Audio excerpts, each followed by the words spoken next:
Good morning, everyone. Unleashing the power duo, leadership and culture to unlock growth. A fish rots from its head. Culture starts at the top. People don't leave bad companies, they leave bad bosses. These are all different ways of saying the same thing. Leadership shapes culture, culture shapes leadership, and they both shape performance. But it isn't just something that we intuitively understand or accept to be true. It's something that we've been able to prove as a fact through the 50 years of research and study that we've been investing in understanding the connection. And I'm going to show you some data that proves this. This is one piece of data amongst many. Now, this data set is a sample of 291 organisations that's derived from a broader 2,000 organisations across Australia and New Zealand that have measured their culture.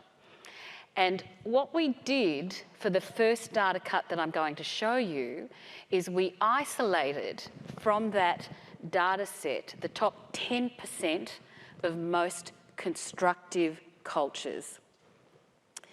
And this is what we found on the left. We also identified the bottom 10% of the least constructive cultures. Okay, so this is what we found. So as David talked around, constructive cultures are the cultures that send messages to people about giving their best, doing their best work, collaborating with each other. Whereas in a defensive culture, people feel more in a threat state. They feel like they're trying to keep their guard up and get through the day or to look good. Now, what we did was to have a look at isolating organisations in this data set that scored well in effectiveness of leadership skills. And then we had a look at the culture that produced. And this is what it looks like, compared to the organisations where the leadership skills effectiveness did not score high, and this is what we saw. So we see a direct relationship between the two. So my goal today is to answer two questions. The first question is, how does this dynamic between leadership and culture actually work? How does that happen? We kind of intuitively get it, but how does it actually get transmitted? And my second question is, what kind of leadership is needed in order to shape a high-performing, constructive culture? And to begin with, I'd like to start with the defining culture. I forgot to mention that what we saw, the upshot of actually having higher levels of skill in leadership, is that it added 33% improvement in performance. So let's talk about culture. Culture is the collective heartbeat of an organisation. It pulses through the organisation via lived values, beliefs, behaviours and norms, which are the unwritten and the written code that guide how people make decisions, how they do their work, and how they interact with each other. You can't touch culture, you can't see it, but you can be touched by it. If you've ever been in an organisation or a team meeting where you've stayed silent because you knew that what you wanted to say was unpopular, you've been touched by culture.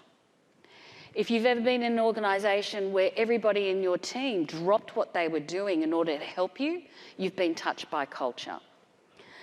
And at the centre of this beat is leadership, sending signals every second about what's okay, what's not okay, and how to behave. But it's a two-way street. The signals are coming back from the organisation to the leader in terms of what's expected.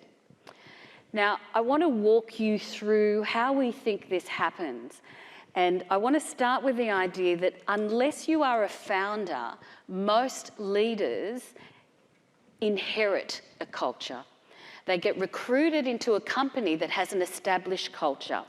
And so what I'm going to walk you through in this diagram is the top pulse are the signals that the leaders send out and how that happens, and the bottom pulse is what happens in the organisation. And in order to talk through how this works, I'm going to use the story of a leader called Casey. And Casey joins an organisation that has recently decided to elevate profit as the #1 priority. Okay. Now we're going to start here. Casey has joined an organisation that has elevated profit as the #1 priority above all things.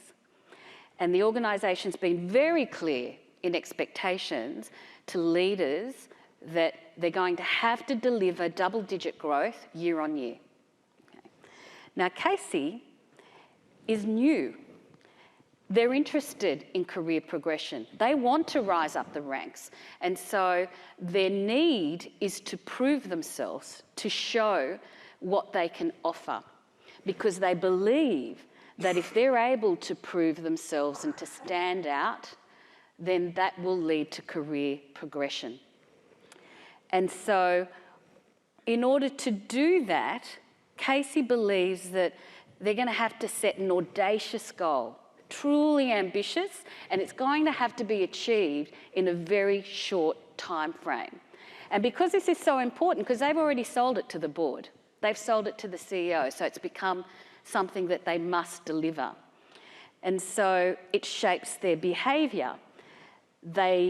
Casey believes that they've got to keep an eye on the detail. They've got to keep close to the work. They set early morning meetings, they set late meetings, and everybody's expected to attend, irrespective of what's going on for them. Casey values detail, and their expectation is that their people will know the answer and have the data that they need. And so these behaviours send a signal, an expectation about how people need to behave. And it creates the norm. Okay, now this is interesting because people suddenly realise that they have to work late. They have to know all the detail in order to be able to meet the expectations of a leader. This is now the norm, despite the family-friendly work policy that the organisation stated.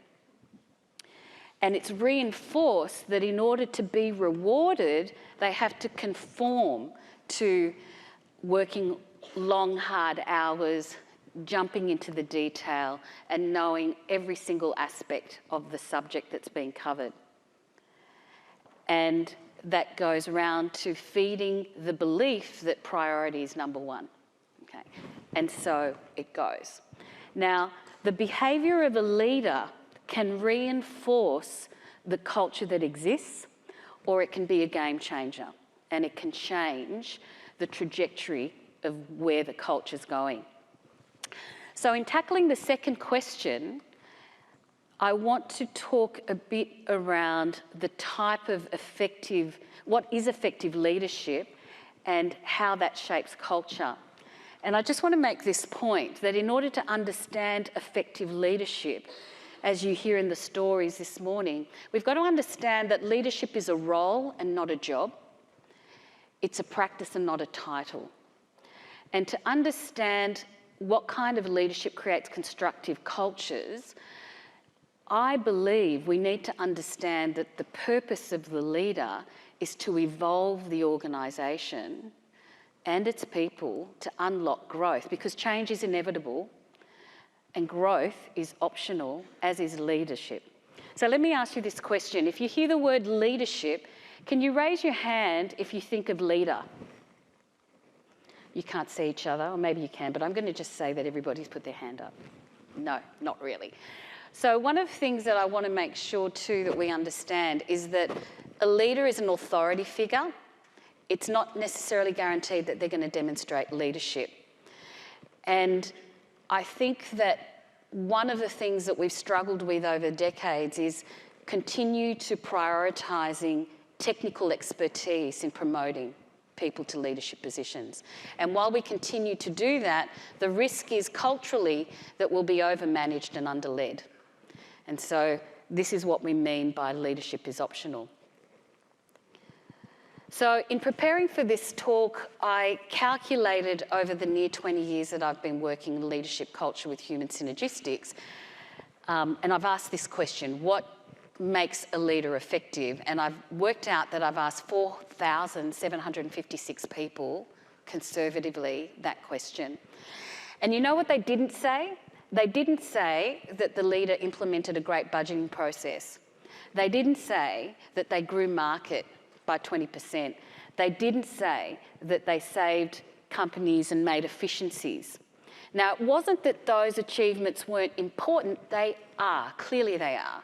But what they remembered about the leaders that they defined as effective was that those leaders listened to them, that they challenged them in a way that was encouraging and safe, that they empowered them, gave them permission to make their decisions, that they took time to listen to their ideas and feedback and they followed up with them, that they were humble, that they gave away the glory and they took all the heat, that they recognised them and that they set a clear vision and helped them understand why that vision was important and why they should care about that vision. Warren Bennis, who is, I think, one of the fathers of leadership development, passed away, pioneer in leadership development, but I've been rereading his work. And he believed that there were 4 things that leaders needed to master in order to be effective. And I've added a 5th thing of reflexivity. So he talked about the need for leaders needing to manage other people's attention through holding a vision and setting a clear set of priorities. He believed that a leader's role was to help people make sense of the world, to create meaning and to build trust and to be trustworthy, as well as to manage self. And he said, famous for saying, effective leadership is as simple as becoming yourself and precisely as difficult, as hard as becoming yourself. So if we map that, what it means is there are 2 aspects to this work that leaders need to do in order to be effective. There's the outer work, which is what you see, how I show up, and then there's the inner work, the work that no one sees, but actually drives my behaviour and my impact. So we're very fascinated with outer work, so I'm going to start with that. My colleague Ash, who you met this morning, always says people are more fascinated with looking out the window than they are at holding the mirror up. And so let's go to the outer work and then rest on what is the inner work required. So managing attention is really about showing people the path. It's building a bridge to the future by being clear about what the vision is, the set of intentions and priorities that we're going to have to invest our effort, time and energy in order to achieve that vision. Managing meaning is about helping people to understand the why of that vision, the why of the priorities, and not just communicating it, but understanding meaning. Why is this important? Why are we doing it now? And why should I care about that enough to put my effort into that endeavour? Trust, you're going to see it's got the most speech bubbles. The first one that we found in our research was that leaders have to authorise change. They have to give people explicitly the permission to try new behaviour, do something new, to experiment, to be able to step up and lean into new initiatives. It's also about being congruent and constant. So I always think, my observation is that people don't expect their leaders to be perfect. They want them to be congruent. They want to be able to rely on the fact that I can trust what you've said what you mean, and you're going to do what you say. It's that congruence that builds that sense of credibility and trust. The third thing in managing trust is leading by example. We learn by watching other people. Culture is learnt either by you being told this is how things get done or by watching others, and we watch our leaders. So leaders need to role model the values and behaviours. Leaders need to set the example of what good looks like around here and take the time to get to know their people, listen, follow up. And in terms of self, what we have observed and what you're going to hear from the leaders today, it's personal. So it's not a tactic to improve performance. It's a belief that it's not either culture or performance. It's actually both, that one is a bridge to the other. And it's about being prepared to do the work. When we go into organisations, we often get what I call from employees the culture salute, and it goes like this. What are they doing? And so it goes a long way if a leader can say, I'm working on myself. I'm not perfect, but I'm trying. And that is authentic. So that's what the outer work looks like. To demonstrate the inner work, I just want to pause and take a moment to recognise that leadership's hard, and we often talk about leadership as inspirational, but we actually don't talk about the perspiration that leadership needs. It's difficult. It is difficult to be a leader and not make trade-offs and disappoint people. One of my colleagues says leadership is disappointing people at a rate that they can sustain. Yeah, I think it's so interesting that when I say that, people always laugh, and the leaders laugh. And you know why? Because it's true. There is such a clear bell of truth that goes through it. Now, this is important, and this links to why the personal work is important. Because as a leader, invariably, you're going to face trade-offs, decisions that you don't want to make but have to be made. And so if you are more connected with the sense of loss, the high stakes, what you've got on the line, more connected with loss and threat than you are with purpose, it's going to be very easy to give in to that sense of loss, to not speak up, to not make the tough calls. There was a song I remembered from the script that said, if you don't stand for something, you'll fall for anything. And so one of the tools that's really important for leaders is to lock into a critical sense of purpose, because that there has to be something that keeps you going and that keeps you, that makes sense of some of the angst and the pain that needs to be, that you need to deliver sometimes, not because you want to, but it's what the role requires in order to serve the organisation's bigger, higher order needs. Now, I think the only way that you can really develop that kind of locked-in purpose is to work on self. You have to look at who are you? What needs are you consciously or unconsciously seeking to meet? What have you noticed about the lessons that you've learnt through life and how that's shaped the way that you show up? How do you see yourself? What do you see as being true about yourself? What are your gifts? What is the impact, the imprint, the legacy that you want to have? What is important to you? What are you prepared to stand for and defend? What happens to you when you are taking heat and you are under pressure? When do you react? How do you respond? And all of these questions are important. It's not just self-awareness, it's actually some self-excavation, because in order to be able to hold steady, leaders need to be courageous. They need to be 100% committed to this sense of purpose, so that they can improvise. Now, I use the word improvise deliberately. We often talk about agile, okay? It's my bent on this, but the reason I prefer improvise is because if you're agile, you're reacting, Okay? Improvise means that you are working with what you've been given.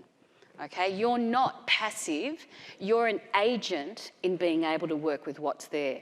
And I think that that is what effective leaders do.